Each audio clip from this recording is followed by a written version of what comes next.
looking forward to this year World Time Attack, finish with 4 wheels. Yeah.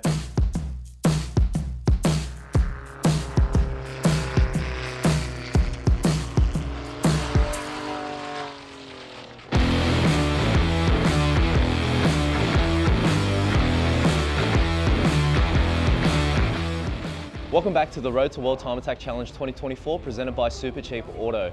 Today, we're going to speak to Wayne Lee, the owner and driver of the Tanuki S13.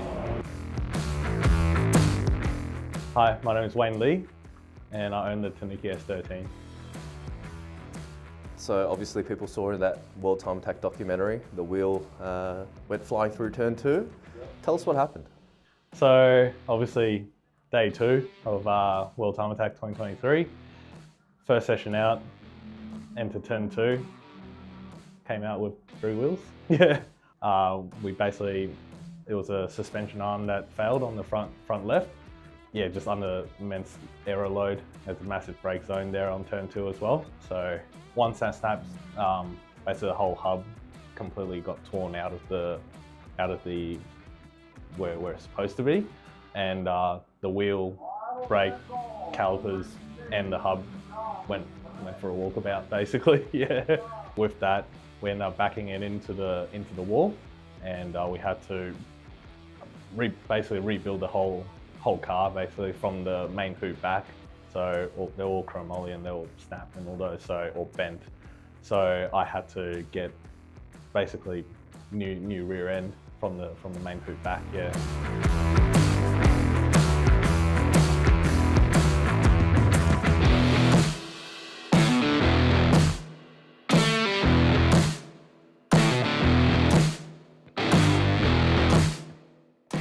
So you've only entered in Pro-Am this year, not in Pro. Why has that happened? So I'm only entered a Pro-Am this year. Basically, the reason being is we knew that it was going to be touch and go for making World Time Attack this year. So we already made a plan with Tim's, like told him we probably won't make it this year. We won't have enough sufficient testing for us to have a good crack at in Pro. So the idea was to do Pro-Am this year, and then with the idea of getting back to Pro next year. What have you done as a driver to prepare for Pro-Am? For me as a driver, to prepare as Pro-Am, like especially with the car being out for 10 months, a lot of sim time. So just sim racing at home, that's mostly what I've been doing. And a bit of go-karting as well. So yeah, just went out and bought a go-kart. Yeah.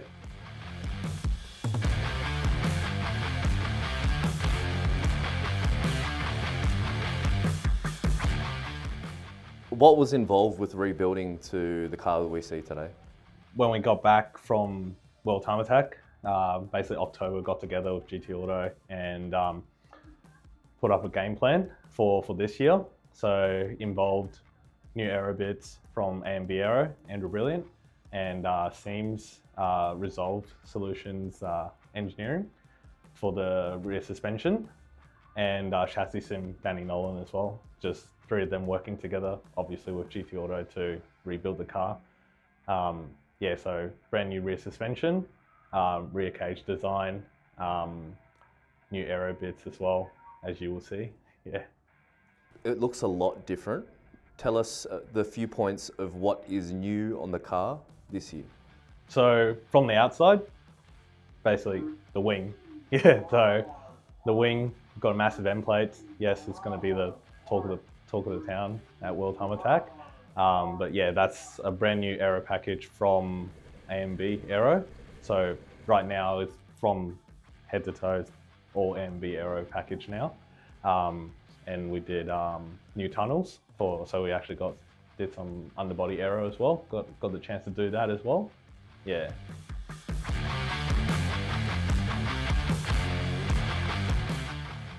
The changes you've made, how have they affected the performance in your eyes as a driver? So the changes that we've made, what I found is a lot more high-speed corner stability, so it'll be better for turn 1 and around Corporate Hill, and also low speed, just more mechanical grip coming out for the rear end suspension. the new suspension there, so hopefully they'll turn two. They'll be better for us. Yeah. Engine-wise, we're still sticking with the VR38, so still the same engine combo. We did change to Hollinger gearbox, just save a bit of weight there, because Albin's was a little bit more heavier.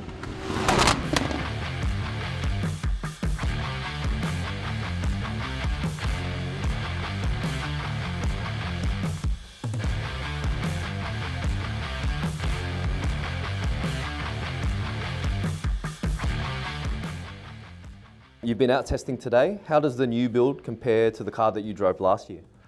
As I mentioned earlier, so from the testing today, low speed corners just gives me a lot more confidence coming out of corners with the just more mechanical grip on that side of things, and then yeah, aero wise, we're around turn one is a lot better at QR. Yeah. And where did your history in motorsport begin?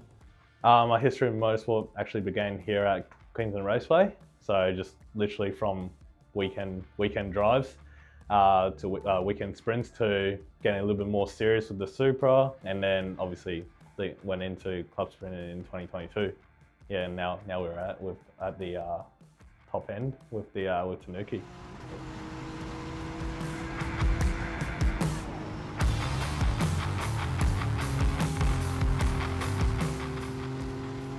And what would your advice be for anyone looking to get involved in World Time Attack like you have?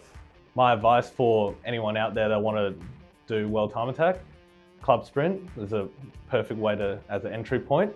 So as a driver, going from Club Sprint straight into a pro level car, biggest help for me was actually having Tim last year with us for all the testing, and being able to see his data compared to mine. That was a very big help, and made the steep learning curve a little bit easier. So obviously with the right help, it can be a lot easier to do. But I mean, if you just chuck me in the car, I wouldn't know what to do. I wouldn't know. I could go 30, 40 Ks faster than my Supra around the turn. Yeah. The biggest factors that assisted me to get here, obviously family, that's one thing. They always support me to do this. And obviously GT Auto, they've worked tirelessly on the car for the past 10 months.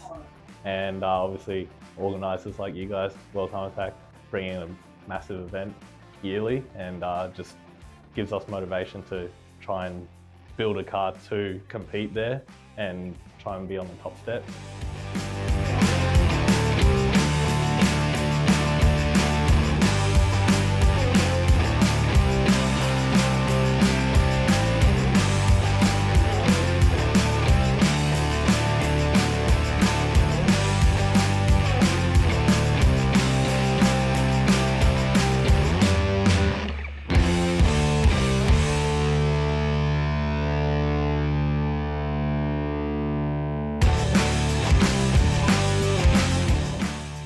And what are you looking forward to at World Time Attack 2024?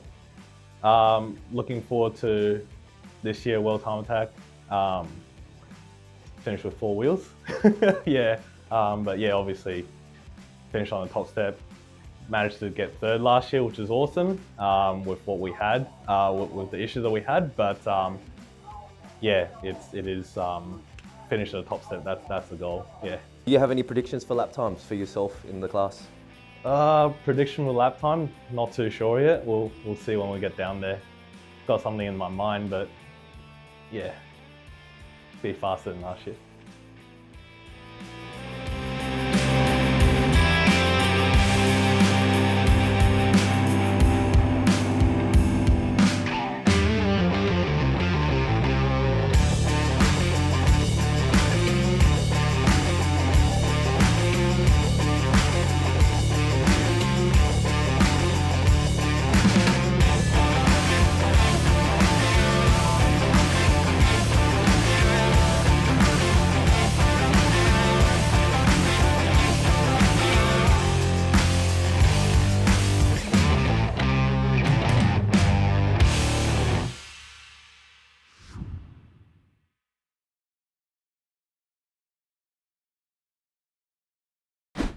It's super at Supercheap Auto.